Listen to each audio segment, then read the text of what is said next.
Hello friends, आज मैं आकू मोर एटा नतुन video आपनालोকক welcome करिछु। आज मैं मोर मालभोग कলৰ खेतित हार बर्तमान सिटाई दिबोलै दिया होइसे। तो সেই বিষয়ত আজি এই ভিডিওটি বনাবলৈ ওলাইছো। তো मोर फ्रेंड्स बिलाके हुदी থাকে দে हार किमान দিব লাগে मालभोग कলত किमान की परिमाण দিব লাগে। কিছুমানে কয় গছবিলাক ফাটি আছে, তো কিহৰ কাৰণে ফাটি আছে, তো সেইবিলাক কথা আলোচনা কৰিম। তো ভিডিওটি চাই থাকিব শেষলৈকে। তো ইয়া মোৰ মালভোগ কলৰ খেতি। তো ইয়াতে হার বর্তমান সিটাই দি আছে, ইয়া দিছে। তো দেখিছে ইয়া বর্তমান লক কৰি কেনে সিটাই দিয়া হৈছে ইয়াতে এইবিলাক। তো দি থকাটো আপোনালোকক দেখুৱাম। তো কিমান পৰিমাণ দি আছে তো আপোনালোকে একবাৰ চাব পাৰে এনেকৈ দি কেনে। ইয়া দেখা পাইছে हार दी আছে বৰ্তমান সিটাই থাকিবলৈ দিয়া হৈছে হাৰবিলাক। তো দেখুৱাম ভাল কৰি, তো চাই থাকিব। অঞ্জন দে দেখুৱাইছোন। এইয়া টেমাটো দেখিছে ফ্ৰেণ্ডছ। তো এইটো দেওচৰা জানি এইটো হাইজেকৰ টেমা হয়, যিটো হাইজেক 1 লিটাৰৰ পোন মাৰা কয়। এইটো টেমা বৰ্তমান কাটি কেনে লৈছো, দুটা হাত ৰাখি কেনে তাৰ 3টা হাতত মানে কাটিছো তলৰ পৰা। সেই কাটি কেনে ইয়াতে পটাছ 2-1 মাৰা হৈছে, পটাছ দিয়া হৈছে 2টা আৰু ইউৰিয়া এটা দিয়া হৈছে। দি কেনে আৰু তাতে ব্ৰিঞ্জাৰ বুলি কোনে কয় 1 কিলো পেকেটত 150কে লয় আৰু 15 কিলো এটা কলহা পায় প্লাষ্টিকৰ। তো এইটো মাৰি কেনে বৰ্তমান ফুল 1 টেমাকে মাৰি থকা হৈছে।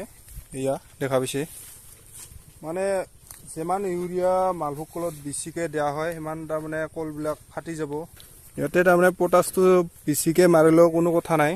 ইয়া দেখিছে বৰ্তমান একবাৰ সাৰ দি বৰ্তমান কমপ্লিট। এতিয়া দ্বিতীয়বাৰ সাৰ দিছো।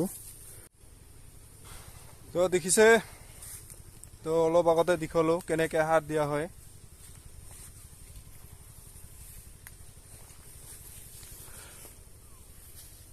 তো ভিডিওটি ভাল লাগিলে লাইক কৰিব, শ্বেয়াৰ কৰিব আৰু চেনেলটো সাবস্ক্ৰাইব কৰিবলৈ আশা কৰিলো।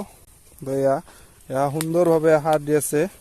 এই দেখিছে গুৰিৰ পৰা মোটামুটি 1 ফুট ডিষ্টেন্স ৰাখি কিনে সাৰটো দিলে ভাল, মানে গাছটো মানে ক্ষতি নকৰে। মোৰ অভিজ্ঞতাৰে মই এইখিনিয়ে আপোনালোকক শ্বেয়াৰ কৰিছো মোৰ ফালৰ পৰা।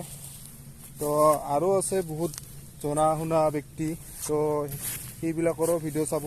তো মই এনে জাষ্ট মোৰ এই যিখিনি টাইম কৰি আছো সেইখিনি অভিজ্ঞতাৰে, তো আপোনালোকক যিখিনি পাৰো এইখিনি শ্বেয়াৰ কৰি আছো বৰ্তমান। তো আগলৈ শ্বেয়াৰ কৰি যাম। তো আপোনালোকে চাই থাকিব ভিডিঅ'টো। আৰু কিবা যদি দিয়া পৰামৰ্শ বা কিবা দিয়াতে অলপ ভুল হৈছে তো কমেণ্ট কৰি জনাব, বা এইটো নহয় সেইটো নহয় কৈ কেনে।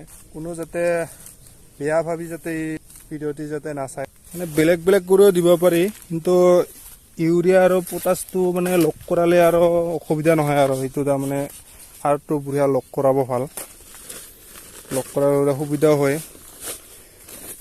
মানে 2জন মানুহ হ'লে হৈ যায় সাৰ দিয়াত। এইটো ধৰ চিংগলকে দিলে 3জন বা 4জন লাগিল হয়। এতিয়া 4টা পেকেট ধৰ ব্ৰিঞ্জাৰ তাৰ লগত 4টা হৈ যায় সাৰ দিব লগা হয়। তো সাৰৰ লগত তো সেইকাৰণে লগ কৰাই দিলে ভাল। তো লগ কৰালে আৰু সুবিধা হয় আৰু ইমান এটা মানুহৰ প্ৰয়োজন নহয়। তো এইবিলাক মাটি থাকিব পালে মানে খুব সুন্দৰ হ'ল হয়। অঞ্জন বাগানত কাম কৰি কেনেকা লাগছে? আজি বতৰটো খুব ঠাণ্ডা, মানে ইমান গৰমো নহয়, ইমান মানে সেইকেইটা দিন যেতিয়া গৰম হৈছিল মানে কোৱা নাযায় আৰু না। 2 দিন হ'ল কাম নকৰা। আৰু এইকেইদিন পানীৰ পৰাতো কাম অফ হৈ আছিল। তো আজি আৰু দেৰি হ'লেও টাইমটো অভাৰ কৰি হ'লেও তাৰমানে আজি আৰু কৰিবই লাগিব বুলি কিনে আহিছোঁ আৰু কাম কৰিবৰ কাৰণে।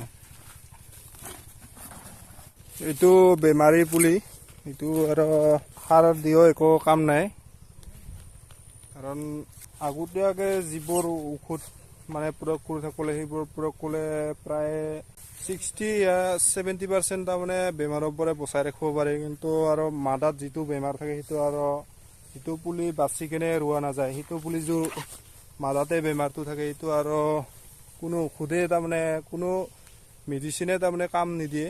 কাৰণ সিটো তাতে মেডিচিন প্ৰয়োগ কৰা মানে নিজৰ মানে টকা পইচাই এনে খৰচ কৰা যেন হয়। যিমান কি তাক ভাল কৰি যত্ন কৰ তেওঁ তাই ফল নাপাবি মানে তাত, সেইটো খাটাং আৰু সেইটো।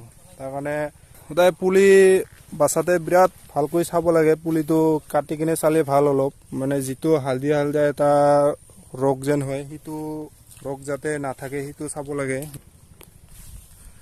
তো ফ্ৰেণ্ডছ, আজিলৈ ইমানতে ভিডিঅ'টো সমাপ্ত কৰিম বুলি ভাবিছোঁ।